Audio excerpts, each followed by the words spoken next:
Welcome back to Joe Stunner Boxing. I've just got back from a week away and I've been going through your comments, so my apologies if it seems like I've been a bit absent, but I have been absent. And I had a good time, went to a couple of gigs and just soaked up this heat wave. And I'll tell you what, Saturday night I went to a gig at Hoxton Hall in North London.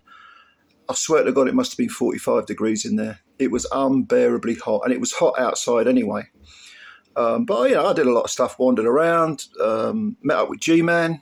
Big shout out to G-Man every time, and I had a really good time. But back to work and back to the treadmill. But so thanks for your patience in my absence. I did post a few videos, not that many, but a couple I did post was a preview of the Galal Yafai Francisco Rodriguez Jr. fight and a post-fight review. And I was thinking about this, this result, both guys 32 years of age, but with completely contrasting backstories, backgrounds. And you probably get sick of me saying this on this channel, but as I keep saying repeatedly, there is no substitute for experience. And you probably say, "Oh, shut up, Willie, you keep saying that. Is it dementia?" Well, it might well be dementia for all I know. How would I know if I've got dementia? I'll probably forget about it. But I also say it because it happens to be bloody true. There is no substitute for life experience. And in this case, Yafai Rodriguez, we're talking about professional boxing experience. Okay. Now, I actually picked Yafai to win on points, but I was in two minds about it because the way I reasoned it is this version of Yafai against the best version of Rodriguez probably loses, but Rodriguez, he's 32 years old, same age as Yafai. This was his 48th fight. And Yafai's only had 9 pro fights. And maybe Yafai's fresher and he's probably might be a little bit bigger because he's a natural flyweight. And as we know, Rodriguez was a unified minimum weight champ, although he has campaigned as high as super flyweight. And you saw what happened in the ring. He's still got it. I mean, all those tough fights against people like, was it Nakatani, Nietes, got stopped by Chocolatito 10 years ago. There's a reason why there's six defeats on his record. He's only ever been stopped once, though. It's the quality of the opposition. Really, really, some good wins as well. And, I mean, the guy, Rodriguez, is in no shape or form anywhere close to being a shot fighter, despite his age. 32 is quite old for a flyweight, and he turned pro when he was 17, and he also turned pro young over there in Mexico. It's just a very tough working class, neighborhoods, and I suppose boxing's a way out of it, a way out of the poverty, a way out of the like I said earlier, the treadmill. But in this week's boxing news, I read an interview with Galal Yafai. Now, this was published before Yafai was defeated. And I wish I'd read this article before I made my prediction, because Yafai in the article talks about how, boxing was like, a chance to get out. Now you can say that about loads of Mexican fighters, loads of British fighters, American fighters, but the way Yafai was talking, he was talking about how he worked in a factory, worked in factories for ages. I've done that myself. Sounds like he did the same sort of thing I did, loading lorries and unloading them and working for a security firm and all this sort of business. And he said he hated it. He was so bored. And he'd go training at 5 and then he'd do the night shift and then he'd come home, sleep, go train again. He was knackered at work. And he seemed to be saying, I hated it. So, and then suddenly boxing came along and my trainer said, you could go to the Olympics. I didn't even believe him. But sure enough, I tried and I got there. And, I'm not doubting Galal's work ethic at all. I don't think you get to be in the condition he's in, winning Olympic gold medals and, you know, making a bit of a splash as a pro. Even if he did lose to Rodriguez, I still think we'd say he's a world-class flyweight. Maybe not elite, but he's world-class. But there was something about that interview that smacked of Galal saying, hey, you know, I can go to boxing. Boxing, you know, I can make more money out of boxing.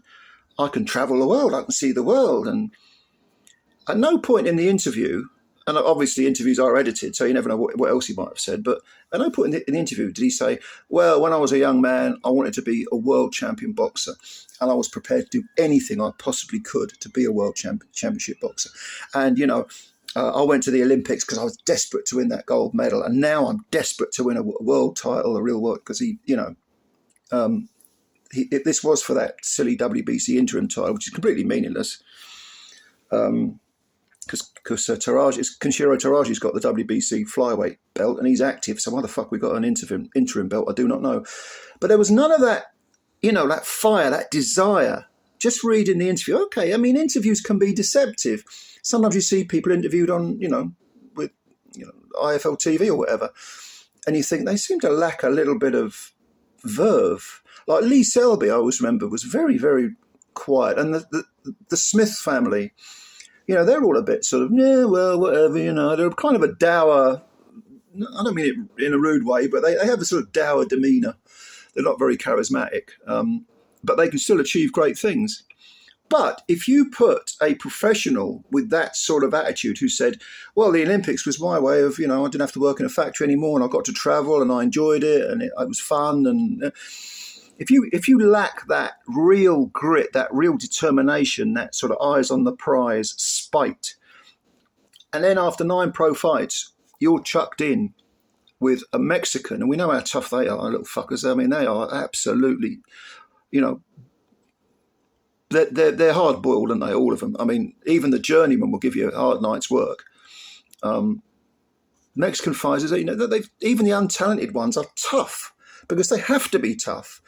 Now, I don't know Francisco Rodriguez Jr.'s backstory, but I do know that he turned pro at 17. And, you know, I mean, he lost a couple of back-to-back fights 10 years ago. Donny Nietes, no shame in that. Nietes was a very good fighter. And then he lost to Moses Fuentes. That was a split decision defeat. But those two were back-to-back. That's 2 back-to-back defeats for a guy who at the time was, I don't know, 23, probably 22. If you had a prospect in this country losing back-to-back fights, even though they are to world-class fighters, a 22-year-old, you say, oh, he's finished. He's finished. Forget it. Two defeats in a row. That Eddie Hearn will probably fuck him off. And, you know, no, we only need winners here. You know, it's not a case of, you know, well, you know, okay, Galal Yafai's been beaten. He's 32, but can he learn from this?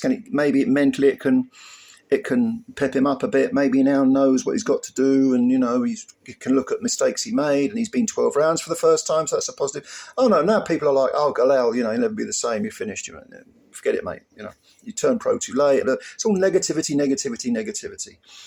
And yeah, sometimes you have to be critical. Some of the criticisms are valid. But at the same time, look back on someone like Francisco Rodriguez Jr. And by the way, when Rodriguez Jr. won lost those 2 fights, I think I've got this right. I think he'd already been a unified champ. Yeah, and also I think if you fast forward, I mean, he was losing to Kazuto Ioka. That was 4 or 5 years ago. And, you know, he lost to Nakatani. That was a tough 10-rounder. So you could say, well, he's just a gatekeeper type. You know, did he look like a gatekeeper type to you when he fought Galal Yafai? No. For every second of that fight, he was trying to win. He wasn't trying to go rounds or go the distance or anything like that. He was trying to win. Okay. And yeah, okay, he's lost to good men, but the fire is there. You could see what it meant to him when he won against Yafai. He was like, yes, you know, I've done it, and I've travelled all this way, and I've outgutted this undefeated, you know, geezer in his own backyard. That spark in the Mexican fighters, if they've got the talent to match it, like Rodriguez has, you need that spark. It's not enough to say, well, I went through the amateurs and I was very successful. I won a gold medal, and now I'm in the pros. And, you know, of course, an amateur schooling, a good schooling, a good, you know, teaching the basics and so on. That's very, very important. Very important. It's a good springboard to the pros. But it does not. I'm sure I'm not telling you anything you don't know. It does not guarantee success in the pros. Certainly not at elite level. And I think Galal Yafai may have found that out. Now, that's not to say that he can't, if he wants it, if he's got that spark like Rodriguez has and so many other fighters have, you know, people who've made millions and millions of pounds in some cases, you know, who've been multi-weight world champions, they still want to fight because they've still got that spark. You know, that sort of, I always call it the Marvin Hagler mentality. But that's because Marvin was one of my heroes when I was young. But, you know, you need that. If Galal can get that, or if he suddenly had a wake-up call, and this is like an epiphany moment for him, he thinks, damn, I could have won that fight if I'd done this, this, and this. I've got to get back in there. He can come again. It's a bad defeat because it was a beatdown, but he can come again. But that is the difference, I think, between these guys who grow up in these, you know, haven't got a pot to piss in neighbourhoods in some of these less wealthy countries, and people who in this country regard boxing as almost, no, I wouldn't say a hobby, but maybe a vocation rather than a pure passion. I suppose you can have a vocation that's a passion as well, but you know what I mean? There needs to be some real grit there. And with these guys who have been, dare I say, mollycoddled a little bit in the amateurs, that can be lacking. And also, just one more thing, let's not forget that Rob McCracken trains Yafai now. McCracken is renowned for his excellent work in the amateurs. But even Carl Froch, who was his sort of pet project, the man who made him as a professional trainer, even he got by on toughness. There wasn't really a lot of imagination there. There wasn't really a lot of variety there. And the same with AJ, when McCracken trained him, it was very well-schooled in the basics, but very one-paced, predictable. A leads to B, B leads to C. There was never any A jumps to D, D back to B, B all the way up to F, you know, and there was none of that sort of jumping. Do you know what I mean? So I don't know about McCracken as a pro trainer. I don't know about that. I've had reservations before, but I think it really showed with Galal Yafai, because Galal was doing everything by the book, textbook stuff, and putting some meat on his punches. But when someone stood up to him and punched back and broke up his rhythm, there wasn't a lot of instinct there.